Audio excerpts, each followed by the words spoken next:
Welcome children. In my previous video, I had explained about first generation, second generation and third generation of computers. So let's have a recap for that. First generation of computer, the development period was 1942 to 1955. First generation computers used vacuum tubes. Second generation of computer, the period was 1956 to 1964 and transistors were used by this generation of computers. Third generation of computer, the period was 1965 to 1975 and integrated circuits were used by this generation of computers. Fourth generation of computers. The computers developed since 1975 up to the present are called the fourth generation computers. The fourth generation computers use microprocessor. A microprocessor consists of a small silicon chip on which thousands of circuits are placed. The fourth generation computers are smaller, portable and cheaper. They use less electricity and produce less heat. Fifth generation of computers. Computers that are currently being searched and developed are called the fifth generation computers. These are the most advanced computers.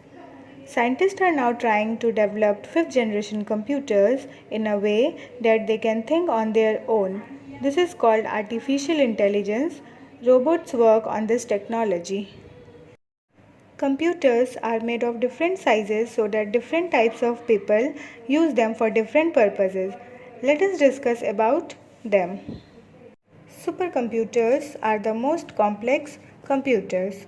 Supercomputers are used by people who need to process complex and large amount of data. Supercomputers are used to solve complex numerical problems, make forecasts, and analyze scientific or engineering problems. Mainframe computers. Mainframe computers are large and expensive. They have powerful processor and very large memories. Hundreds of people can work on a mainframe computer at the same time. Mini computers. Mini computers are smaller and cheaper than mainframe computers and have less processing power.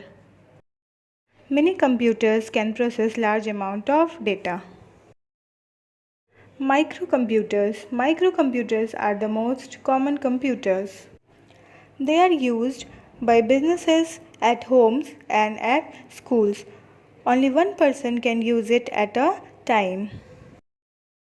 Laptop computers are smaller but costlier than desktop computer.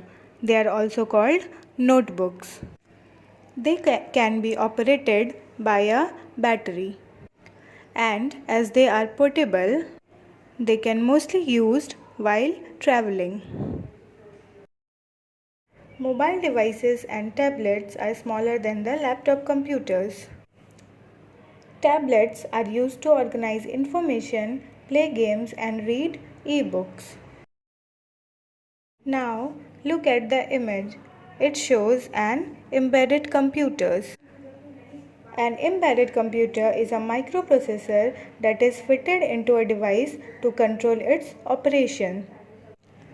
Embedded computers are installed in smart appliances and automobiles to perform special operations.